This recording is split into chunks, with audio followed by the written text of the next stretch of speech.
On December 20th, 1943, a Boeing B-17 Flying Fortress named Ye Olde Pub is flying west after a bombing run on Bremen.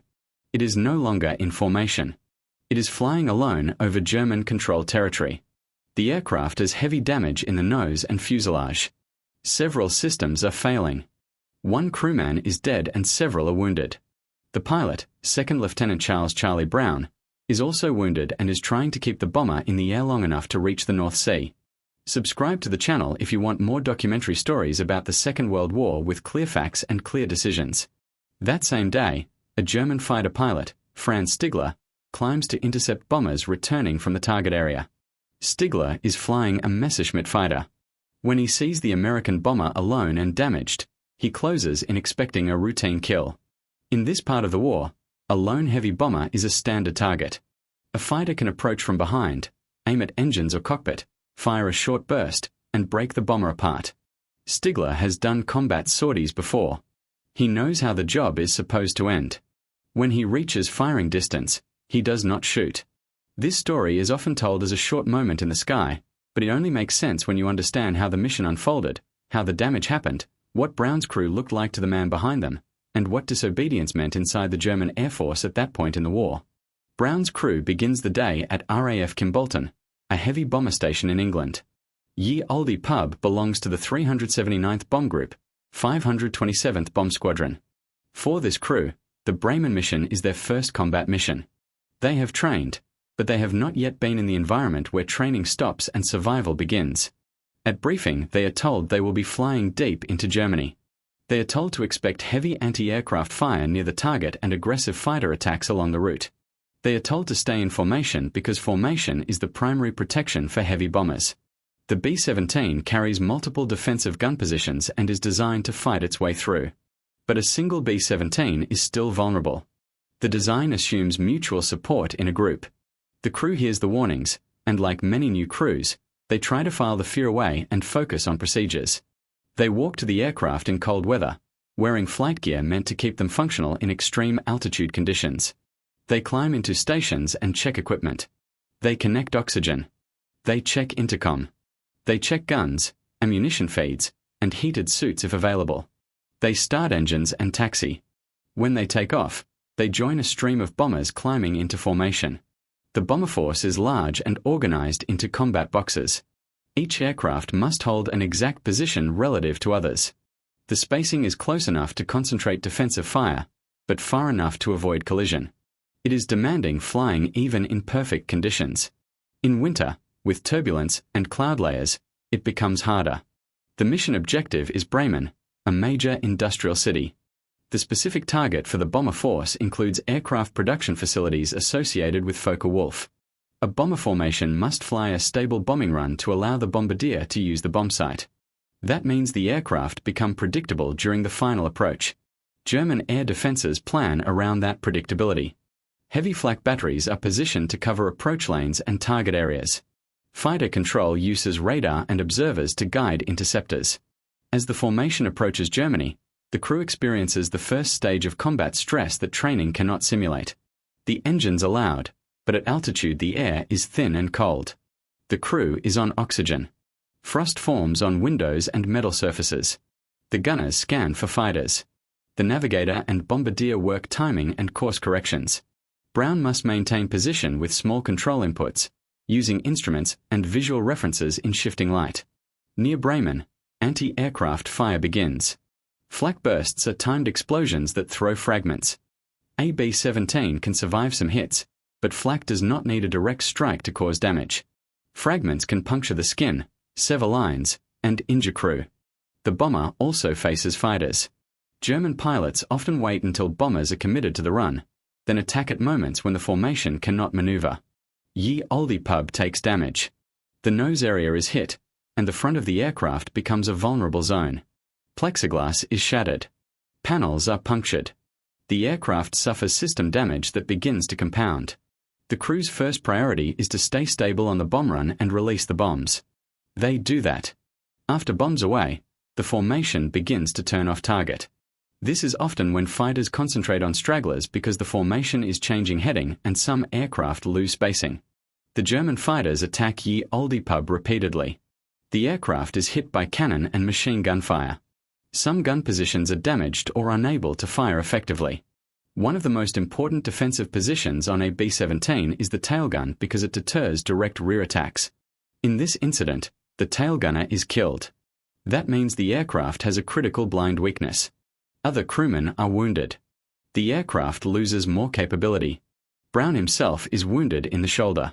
He is still able to fly, but pain and blood loss add to fatigue and stress. Damage begins to isolate the bomber. Formation flying requires power and control authority. If engines are damaged and the airframe is wounded, the bomber can no longer hold speed and altitude with the group. The formation, under its own pressure, cannot slow down for one aircraft. Bombers that fall behind become separated. That separation is often fatal because it removes the overlapping protection of other bombers' guns. Ye Olde Pub drops out of formation and becomes alone. Now Brown has a choice. In theory, a badly damaged bomber might attempt to divert, drop altitude, or find a different route.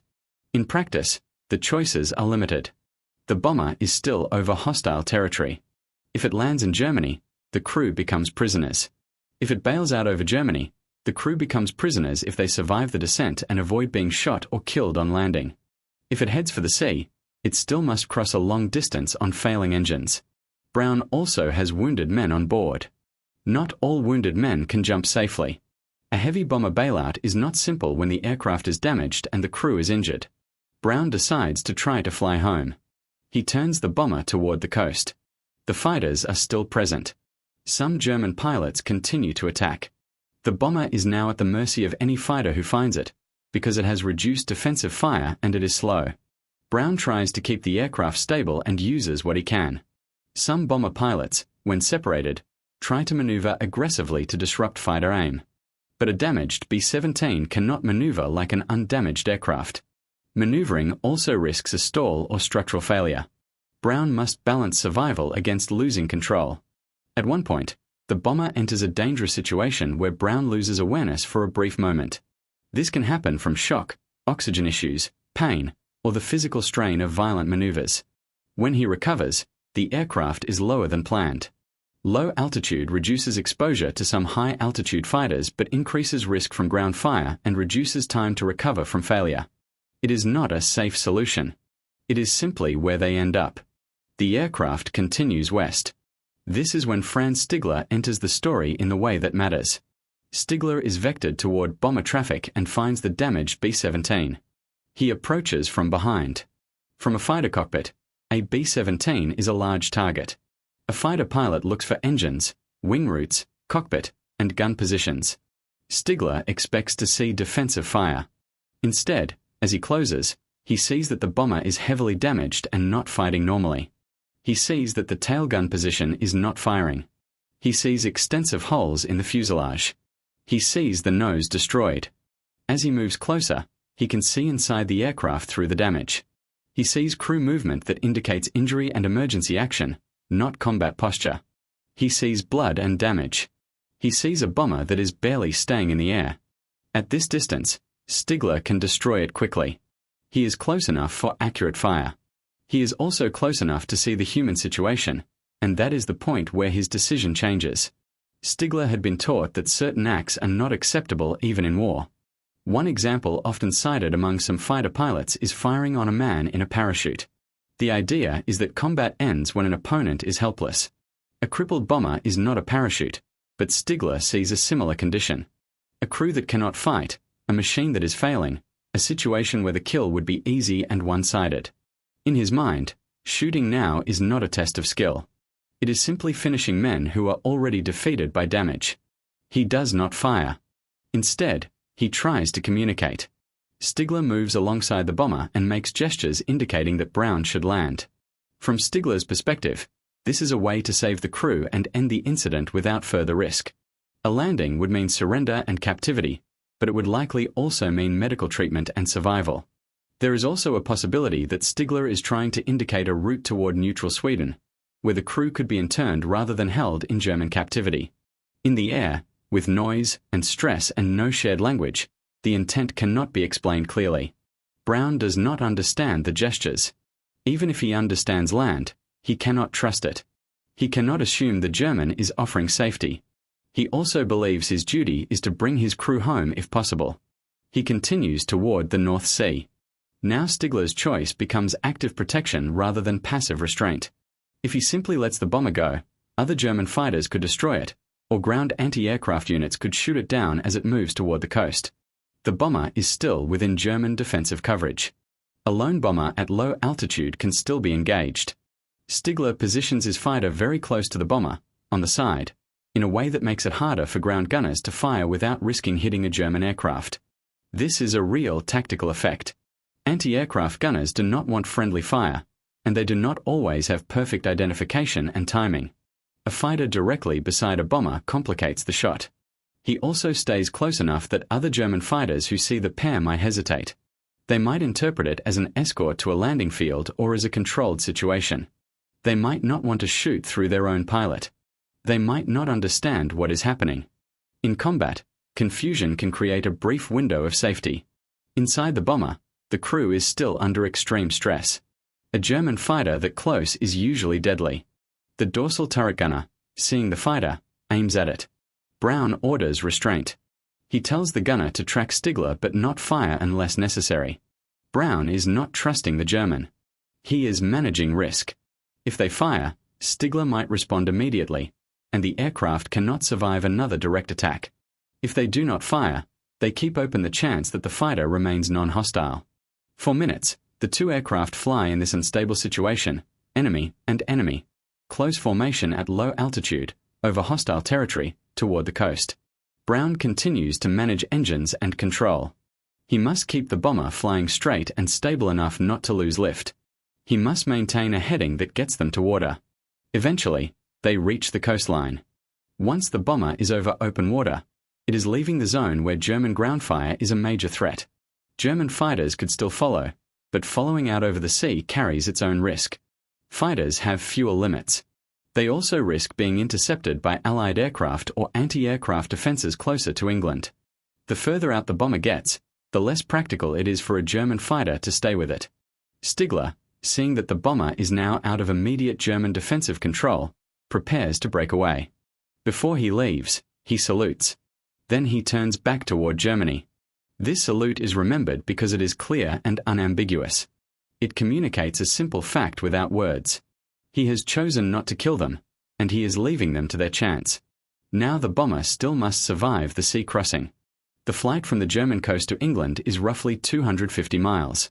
Over the North Sea, a damaged heavy bomber is at constant risk. Engine failure, fuel loss, structural weakness, and crew injury all threaten the outcome. If the bomber ditches, survival depends on sea state, water temperature, rescue timing, and the crew's physical condition. Wounded men are less likely to survive a cold water ditching. Brown knows this. He also knows that if the bomber loses more power, he might not reach land.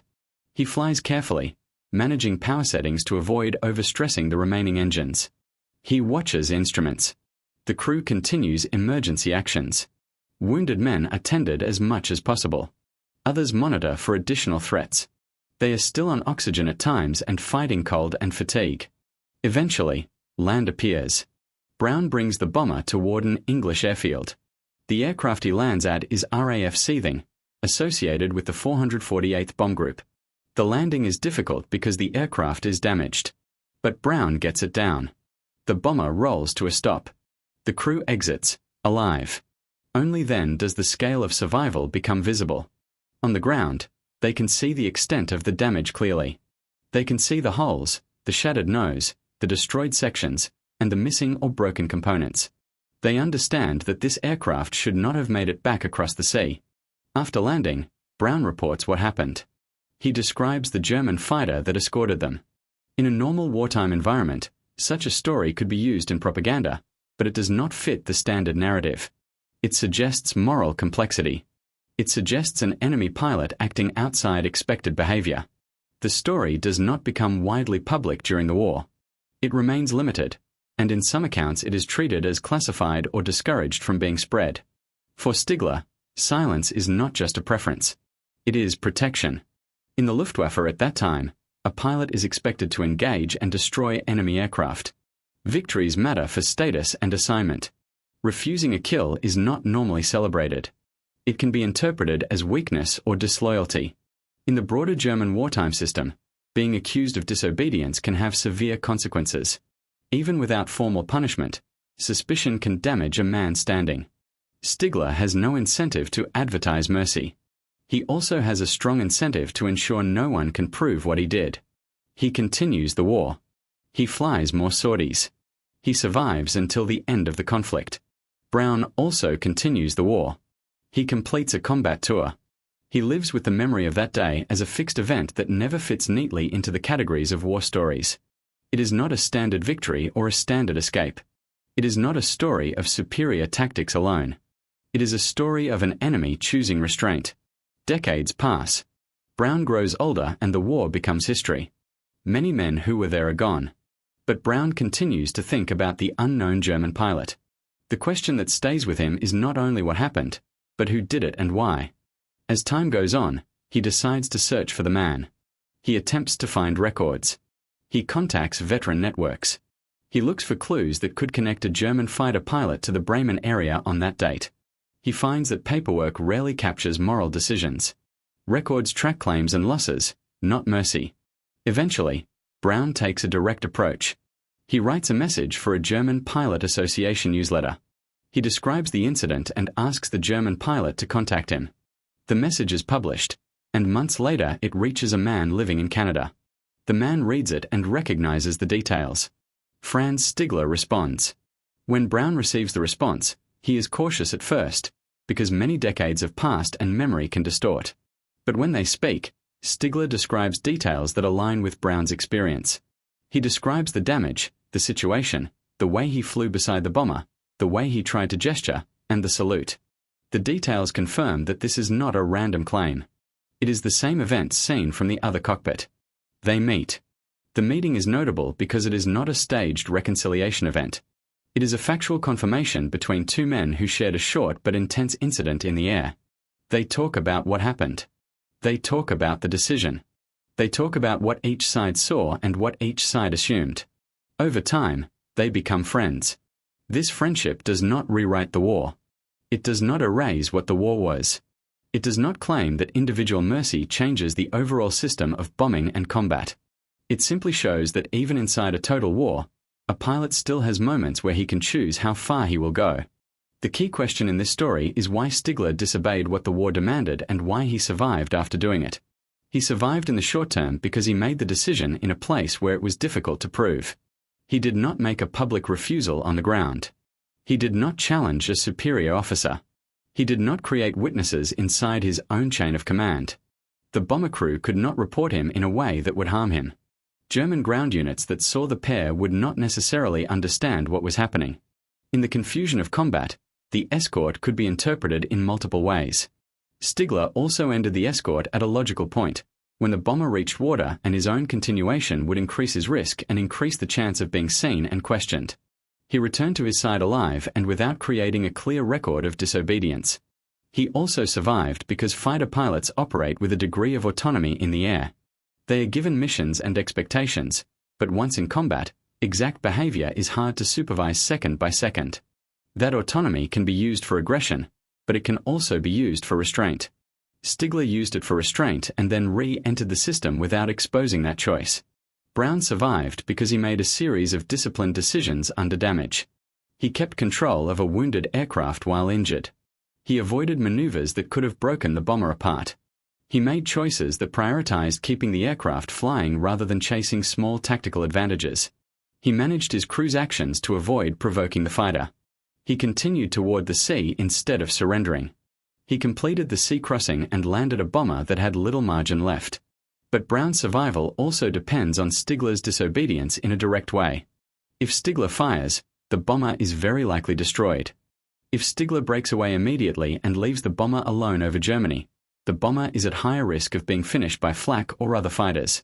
The escort, even if it lasts a limited time, reduces risk at the most dangerous moment, when the bomber is still in the German defense zone and still within reach of multiple threats. Stigler's presence acts as a shield because it complicates engagement by friendly German forces and because it buys time and distance. The story can be told as a moral event, but it also has a practical structure. Stigler recognizes that the bomber is already near destruction and that killing it would not be a meaningful combat accomplishment. He recognizes that the crew is in a condition similar to men in parachutes, in the sense that they are exposed and not capable of a fair fight. He chooses not to shoot.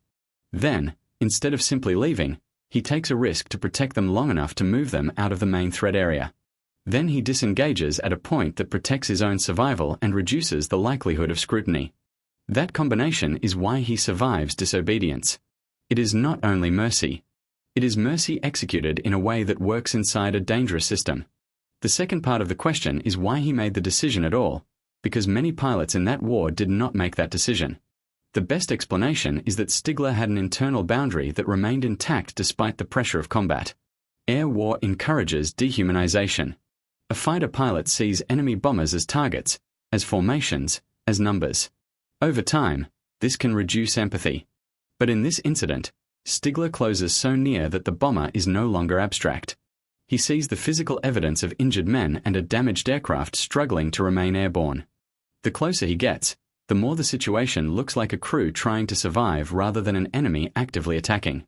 In that moment, his internal boundary holds. A boundary like that does not appear by accident. It is usually taught or reinforced by mentors, by personal belief, or by experiences that make a man refuse to become fully numb. Stigler had experienced loss, and like some pilots, he also held on to an older concept of conduct in the air. That concept is not official policy.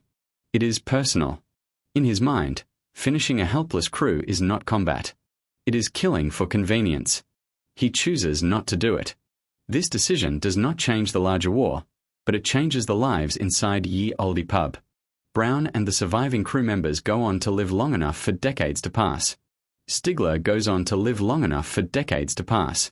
Their eventual reconnect iron turns a wartime incident into a confirmed event with names and details, rather than an unprovable story. If you remove emotional language and keep only direct facts, the incident still remains unusual for a simple reason. In an environment designed to produce kills, one pilot deliberately does not take an easy kill, and he actively assists the enemy aircraft long enough to raise the enemy's survival chances. That is not normal behavior in combat. It requires a deliberate choice. It also requires accepting risk with no reward. Stigler gains nothing measurable from escorting the bomber. He does not receive credit. He does not receive a medal for that act. He cannot even safely tell others about it. He exposes himself to potential friendly fire and potential suspicion. He chooses that anyway. Brown's side, similarly, receives no tactical benefit from telling the story during the war. The story is not useful for morale in a standard way because it humanizes the enemy. In a total war, leaders often avoid stories that complicate hatred. So the story stays mostly within private circles until long after the fighting ends. When Brown and Stigler become friends later in life, that friendship draws attention because it shows the incident was not a wartime hallucination, not a myth, not a rumor shaped by memory. It was a real event, confirmed by both men who were there. Their friendship also shows that the most important part of the incident was not ideology. It was the personal decision in one cockpit that allowed men in another cockpit to live. The reason this story continues to be repeated is that it forces a clear question without requiring a political argument. The question is simple.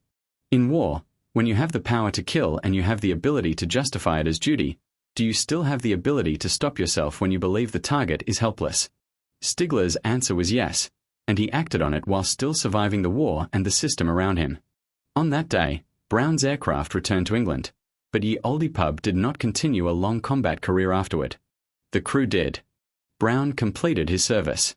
Stigler completed his. Both men lived long lives by the standards of men who flew those missions. They died in the same year, within months of each other, after spending their later years knowing each other not as enemies but as the two pilots connected by a single event in the air.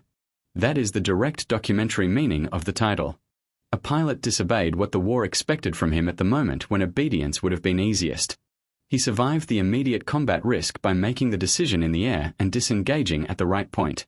He survived the institutional risk by keeping the act quiet until the war was long over. And he survived internally by refusing to do something that, for him, would have crossed a line he could not accept.